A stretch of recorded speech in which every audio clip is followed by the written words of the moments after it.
안녕하세요. 책으로 시너지를 내는 작가 유길문입니다. 오늘 여러분들에게 공유드릴 책은 아르떼 출판사에서 나온 클래식 클라우드에서 나온 니체입니다. 니체.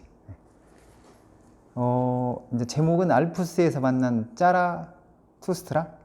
이렇게 부제가 되어 있고요. 니체에 관련된 건데, 이것은 아르떼 출판사에서 클래식 클라우드 시리즈로 해가지고 쭉 나오는 건데, 뭐 게테랄지 아니면 뭐 레오나르도 다빈치랄지 아니면 푸치니랄지 기존에 이제 뭐 여러 가지 이제 화가들 같은 경우도 쭉 나오고 인문학 쪽에 관련돼 가지고 실제 그 현존 그때 살았던 유명한 그 사람들의 어떤 그런 발자취를 직접 찾아가 가지고 일면 호흡을 같이 함께 하고 이제 이런 취지로 해가지고 그런 컨셉으로 해 만들어진 책인 것 같아요. 그리고 여기 이제 그 지은이는 이진우 저자인데 독일에서 철학으로 해가지고 박사학위를 받았네요. 그리고 니체의 인생 강의나 아니면 뭐 니체의 짜라투스트라를 찾아서 니체의 실험적 사유와 극단의 사상 뭐 이런 철학에 관련된 그런 아주 깊이 있게 연구를 많이 하신 분이고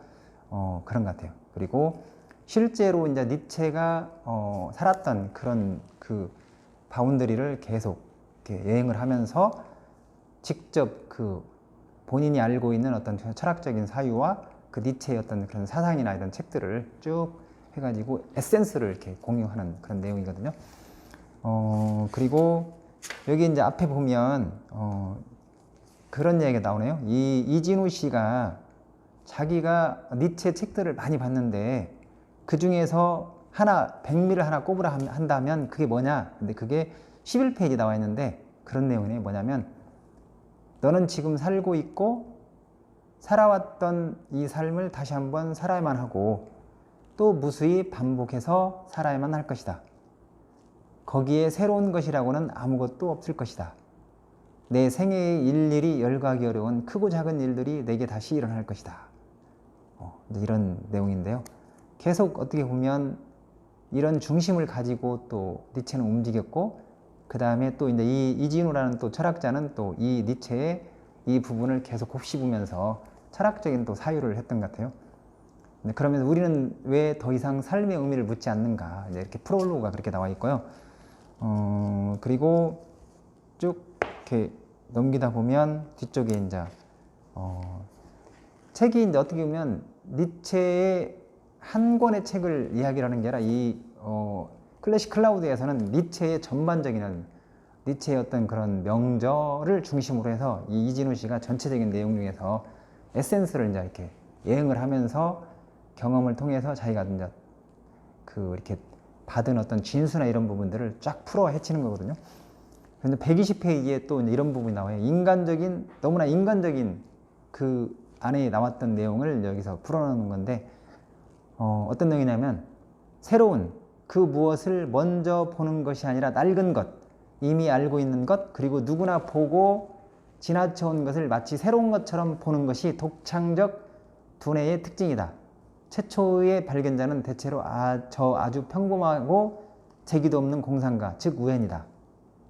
그러니까 새로운 그 무엇을 먼저 보는 것이 아니라 낡은 것, 이미 알고 있는 것, 그리고 누구나 보고 지나쳐온 것을 마치 새로운 것처럼 보는 것, 이것이 독창적 두뇌의 특징이다. 이게 상당히 우리한테 의미 있는 말이잖아요. 이게 독창적인 게면 아니면 창조적인 것이 새로운 것을 기존에 없던 것을 새로운 걸 창조하는 게 아니라 그냥 우리가 스쳐 지나갔던 것들을 진득이 바라보고 조금 더 새롭게 바라보고 다르게 바라보는 것이 그게 예를 들면 또 핵심이다. 이제 이런 이야기를 하는 것 같아요. 그래서 이런 부분, 이런 정도의 내용 같으면 뭔가 곱씹어서 계속 이렇게 묵상을 하고 이제 이럴 정도의 내용인 것 같아요. 그래서 이 대부분도 너무 좋았고, 그 다음에 이제 뭐 니체의 책에 보면 항상 그런 이야기 많이 나오잖아요. 진지하게 뭔가 여기도 162페이지에 나오는 건데 진지하게 고민하는 삶의 무게를 가볍게 만들고 삶을 어린아이처럼 향유할 수 있을까? 뭐 이제 이런 결국에는 뭐냐면 뭔가 그 짜라투스트라 이제 거기에 있는 내용인데 뭔가 이제 본래의 자기가 되어가는 그런 과정을 낙타와 사자하고 어린아이로 이렇게 비유를 했잖아요. 근데 낙타의 삶에 살면 조금 뭔가 벗어나려면, 낙타는 뭔가 짐을 지고 있는 거잖아요. 그렇게 거기서 벗어나려면 나에게 무거운 것은 도대체 무엇인가 라고 이 물음을 던지는 게 중요하대요. 그러니까 내가 이제 그것을 짐을 지고 있는데 그게 나에게 무거운 것이 도대체 무엇인지를 모른다고 한다면 계속 그 생활을 할 거잖아요.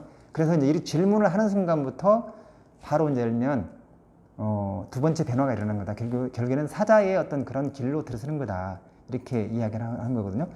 사자의 어떤 그런 마인드는 뭐냐면 기존의 어떤 그런 관습이나 어떤 규범, 전통, 근데 그런 것들을 아무런 의심 없이 받아들였다고 한다면 이것을 어떻게 보면 파괴, 기존의 어떤 그런 생각했던 것을 새롭게 뭔가 생각을 하고 그것을 파괴를 해야 되는 어떤 그런, 그리고 이제 내가 어떻게 보면 주인이라는 마인드, 그리고 예전에 이제 뭔가 이렇게 짐을 짊어지고 이런 마인드라고 한다면 지금은 이제 뭔가 내가 주도적이고 뭔가 명령하고 그런 주체적인 어떤 그런 마인드를 이야기를 하는 거예요. 이 책 속에는 그런 얘기가 나오고, 그러면서 이제 만약에 그러면 사자의 마인드가 최고인 거냐, 기존의 어떤 그런 걸 파괴하고 새롭게 하고 이제 이렇게 사자의 정신을 갖는 게 최고인 거냐, 이제 그게 아니라 그 파괴만으로는 새로운 세계를 뭔가 이렇게 만드는 게 조금 2% 부족하다는 거죠. 그렇게, 근데 그러면 이제 그것을 보충할 수 있는 방법은 뭐냐? 세계를 있는 그대로 뭔가 이렇게 새롭게 이제 이렇게 어린아이의 어떤 그런 마인드로 이렇게 바라보는 게 필요하다. 이제 그러면서 여기 이제 164페이지에 그 어린아이, 이게 앞부분에 그런 얘기 했잖아요. 뭔가 이렇게 그 할 때 낙타에서 사자로, 사자에서 어린아이로 이제 갖고 어린아이 쪽에 언급을 왜 했는지를 한번 그 짜라투스트라는 이렇게 말했다. 여기 내용을 한번 읽어드리면, 그러나 말해보라. 164페이지 나와 있는 건데, 나의 형제들이여, 사자조차 할 수 없는 일을 어떻게 어린아이가 해낼 수 있는가? 왜 강탈을 일삼는 사자는 이제 어린아이가 되어야 하는가? 이제 지금 이야기하는 게 핵심이에요. 어린아이는 천진난만이요, 망각이며 새로운 시작, 그 다음에 놀이, 스스로의 힘에 의해 돌아가는 바퀴, 최초의 운동, 그 다음에 거룩한 긍정이다. 그렇다. 나의 형제들이여, 창조의 놀이를 위해서는 거룩한 긍정이 필요하다. 어떤 거룩한 긍정의 아이콘은 여기 이제 짜라투스트라는 이렇게 말했다 해서 니체는 어린아이로 본 거죠. 뭔가 주체적인 주도적인 어떤 그런 삶을 명령하는 어떤 그런 삶도 중요하지만 그게 이제 2% 부족하다는 거예요. 거기에서 더 나가가지고 뭔가 놀이, 그리고 천진난만함, 호기심, 그런 어떤 어린아이의 어떤 그런 거룩한 긍정이 필요하다. 이렇게 이야기를 하는 것 같아요. 그리고 이제 이런 이야기를 해요. 어떤 얘기를 하냐면 페이지 176페이지에 나와 있는 건데, 아마도 이제 이 니체의 내용 중에서 또 이 부분도 핵심인 것 같아요. 보면 이 부분을 한번 천천히 한번 읽어드리 보면, 짜라투스트라는 그 나이 30이 되던 해에 고향과 고향의 호수를 떠나 산속으로 들어갔다. 그곳에서 그는 자신의 정신과 고독을 즐기면서 10년을 보냈지만 조금도 지치지 않았다. 그러나 마침내 그의 마음에 변화가 왔다. 그리하여 어느 날 아침 동이 트자 그는 잠자리에서 일어났다. 그리고 떠오르는 태양을 향해 나아가 이렇게 말했다. 너 이대한 천재여, 천체여, 내가 비추어줄 그런 것들이 존재하지 않는다면 너의 행복이란 무엇이겠느냐? 나는 베풀어주고 싶고 나누어주고 싶다. 사람들 가운데서 지혜로운 자들이 다시 한번 그들의 어리석음을 기뻐하고 가난한 자들이 다시 한번 그들의 넉넉함을 기뻐할 때까지, 그러기에 나는 저 아래 깊은 곳으로 내려가야 한다. 나 이제 사람들을 만나기에 저 아래로 내려가려 하거니와 나 또한 그들이 하는 말대로 너처럼 내려가야 한다.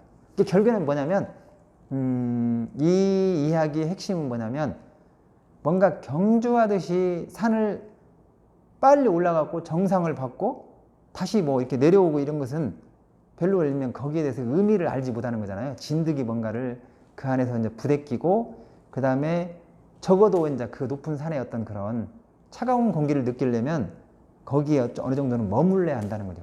그러니까 머무르면서 마지막에 어떻게 보면 뭔가 이렇게 메시지를 이렇게 던지고 있는 것 같아요.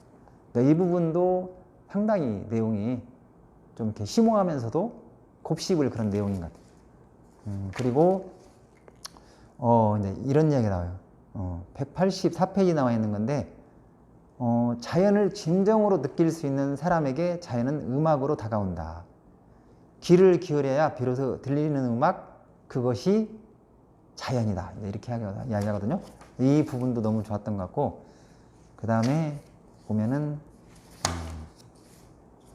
이제 그런 얘기가 나오네요. 페이지 197페이지 나와 있는 건데, 가슴에 반짝이는 별을 품고 있지 않은 사람이 어떻게 새로운 삶과 세계를 창조할 수 있단 말인가. 너무 멋진 말이죠. 이 부분도 너무 좋았던 것 같고, 그 다음에 이제 어떻게 보면 니체의 책 중에서, 니체의 어떤 그런 철학책 중에서 가장 사람들이 많이 인용하는 내용 중에 하나인데, 아마 여러분들도 한 번 정도는 들어봤을 것 같아요. 페이지 199페이지 나와 있는 건데, 인간은 짐승과 초인 사이를 잇는 밧줄, 하나의 심연 위에 걸쳐 있는 하나의 밧줄이다. 저편으로 건너가는 것도 위험하고, 건너가는 과정, 뒤돌아보는 것, 벌벌 떨고 있는 것도 위험하며, 멈춰 서 있는 것도 위험하다. 사람에게 이대한 것이 있다면 그것은 그가 목적이 아니라 하나의 교량이라는 점이다. 사람에게 사랑받아 마땅한 것이 있다면 그것은 그가 하나의 과정이요 몰락이라는 점이다. 짜라투스트라는 이렇게 말했다라는 그 내용 속에 나와 있는 거거든요. 이 부분도 사람들이, 철학자들이, 그리고 많은 분들이 가장 생각을 많이 하고 묵상을 많이 하는 내용 같아요. 그리고 페이지 218페이지에 나와 있는 건데, 이 부분도 지금 우리들한테 지금 하는 메시지 같아요. 어떤 얘기를 하냐면, 전 개인적으로 이 내용이 제일 좋았거든요. 제일 감동적인 부분인데, 가능한 한 앉아있지 말라. 야외에서 자유롭게 움직이면서 생겨나지 않은 생각은 그것이 무엇이든 믿지 말라. 근육이 춤을 추듯이 움직이는 생각이 아닌 것도 믿지 말라. 모든 편견은 편견은 내장에서 나온다. 꾹 눌러앉아 있는 끈기, 이것에 대해 나는 이미 한 번 말했었다. 신성한 정신의 입에 대는 진정한 죄라고 이렇게 이야기하거든요. 그리고 이 부분도 너무 좋은데, 페이지 219페이지인데요. 우리는 책 사이에서만 책을 읽어야만 비로소 사상으로 나가는 그런 인간들이 아니다. 야외에서 특히 길 자체가 사색을 열어주는 고독한 산이나 바닷가에서 생각하고, 걷고 뛰어오르고 산을 오르고 춤추는 것이 우리의 습관이다. 책, 인간, 음악의 가치와 관련된 우리의 첫 질문은 다음과 같은 것이다. 그는 걸을 수 있는가? 더 나아가 춤출 수 있는가? 그냥 어떻게 보면 행동하는 삶, 그리고 책만 읽는 지식으로 멈추는 게 아니라 뭔가 사유하는 삶에 대해서 우리한테 메시지를 주는 것 같아요. 그리고 한 가지만 더 이야기를 하면, 마지막으로 한 가지만 더 이야기하면, 네, 그런 이야기예요. 이제 너희에게 말하니 나를 버리고 너희를 찾도록 해라. 그리고 너희가 모두 나를 부인할 때야 나는 너희에게 돌아오리라. 이 사람을 보라라는 그런 책에 나와 있는 건데요. 결국에는 이 이야기는 뭐냐면, 우리는 어떻게 본래의 자기가 되는가. 결국에는 니체가 이제 우리에게, 인간에게 던진 핵심적인 질문 중에 하나잖아요. 그래서 이런 부분도 너무 좋았던 것 같아요. 혹시 여러분 니체, 아르떼에서 클래식 클라우드의 야심작 니체 여러분에게 도움되셨나요? 그렇다고 한다면 구독 버튼 꼭 한번 눌러주시면 감사하겠습니다. 마치겠습니다.